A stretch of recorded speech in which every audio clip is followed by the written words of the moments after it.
como os decía, como parece que no se grabó la primera clase, os resumo el tema 1 y de paso lo repasamos. En el tema 1 de introducción a la estadística, hablábamos de que las estadísticas se utilizan en ciencia donde la variabilidad es la regla. Y hace un experimento con una persona, te sale un resultado, con otra persona te sale otro. Bueno, y tras contar aquello, no voy a repetir los ejemplos, empezamos con las definiciones que nos interesaban. La primera definición era, yo quiero hablar de un grupo de personas. Ese grupo de personas de las que yo quiero hacer un estudio se llama población.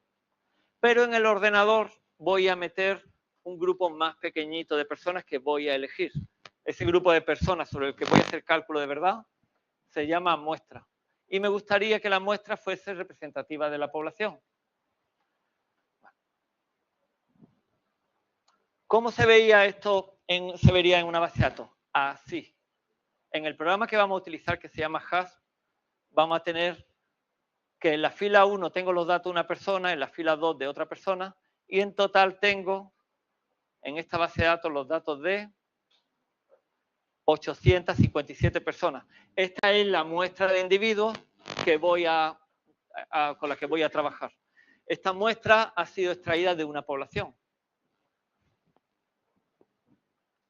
Siguiente cosa. Sobre estos individuos voy a medir una serie de variables.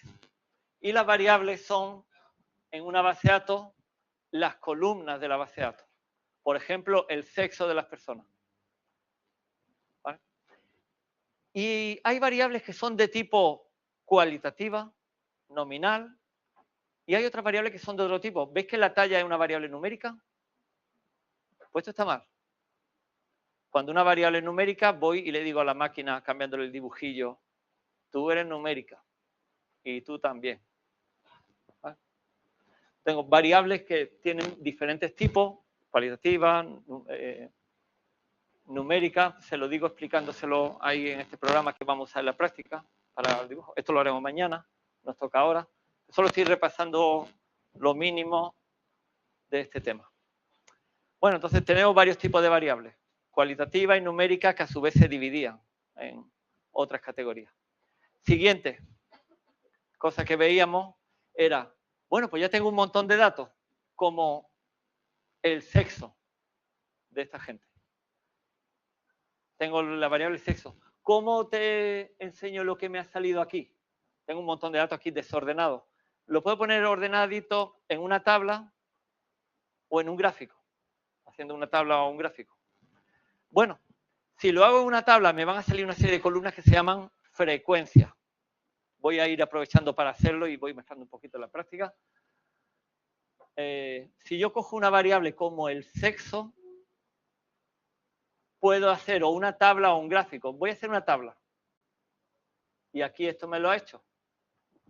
En la tabla tengo la variable sexo, que tiene los valores hombre, mujer o dato perdido porque no lo han recogido. Y tienen, ¿veis que hay varias columnas? Frecuencia absoluta. ¿Cuántos hombres hay? ¿Cuántas mujeres hay? Frecuencia relativa. ¿Qué porcentaje representa cada grupo? Esto lo veíamos la semana pasada. Y estaba aquí, los tipos de frecuencias que hay. Tenéis que estar atentos a una especial que se llama frecuencia acumulada, que a veces tiene sentido, a veces no lo tiene. En el caso del sexo no tiene sentido.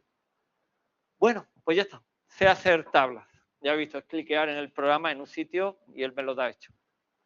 Pero tengo otra cosita más que repasar. También puedo enseñar cómo es el sexo de la gente en un grafiquito. Diciendo, hay tantos hombres, tantas mujeres. Voy a decirle al ordenador que me lo haga. Hazme un grafiquito. Y hay una regla que respetar en los gráficos. Que el área tiene que ser proporcional a la frecuencia. Da lo mismo que sea frecuencia absoluta o frecuencia relativa. Pero el área de lo que se ve. ¿Y qué es lo que vemos en esta gráfica? Que hemos cogido gente que ha hecho la prueba de los 101 kilómetros de la Legión de Ronda. Pues a que veis que hay muchos hombres, comparado con mujeres. Pues se ve de un vistazo y no cuesta nada verlo. Esta prueba es una prueba donde participan sobre todo muchos hombres. La regla es respetar que el conteo sea proporcional al área.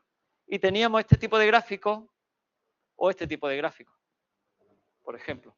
O si sois unos artistas, cogéis el programa de estos como el PowerPoint, como el Photoshop o algo así, y hacéis una cosa artística vosotros. Solo hay que respetar esa regla. Área proporcional al conteo de números. Que hagáis el de arriba o el de abajo, pues da más o menos un poco igual. Bueno, y los gráficos que hacíamos dependían del tipo de la variable. Si la variable era cualitativa, hacíamos esto, y si la variable no era cualitativa y era algo como la talla, ¿qué hacemos con una variable como la talla? Pues hacíamos este tipo de cositas de aquí. Un histograma, ¿verdad? ¿Y el histograma cómo se hacía? Se hacían una serie de intervalitos que no lo vais a hacer vosotros, lo va a hacer el ordenador por vosotros. El ordenador va a contar cuánta gente hay y va a poner una barrita que contenga un área proporcional a esa cantidad de gente. Bueno, pues esto es típico. Ya tengo el repaso del tema 1. Depende de la variable, hago un tipo de gráfico. Si es numérica, hago otro tipo de gráfico si es cualitativa. El ordenador sabe cuál hacer, así que yo no he hecho nada aquí. Y le dice, mira, ¿por qué no me hacen un diagrama de quesito? ¿Ves que está marcado el pie chart? Pues me dice, tururú, voy a hacer yo eso, estaría mal. La variable es numérica, no te lo puedo hacer. Entonces, él sabe lo que tiene, lo que toca, lo que no toca. Vosotros en el examen tenéis que, en el teórico, tenéis que decirme, no, con una variable como el peso no haré nunca un pie chart, un gráfico de tarta. Un gráfico de, se llama de tarta, de quesito, se llama polar, circular. Todo. Bueno, pues ya he repasado lo que se me quedó sin grabar del tema 1 la semana pasada.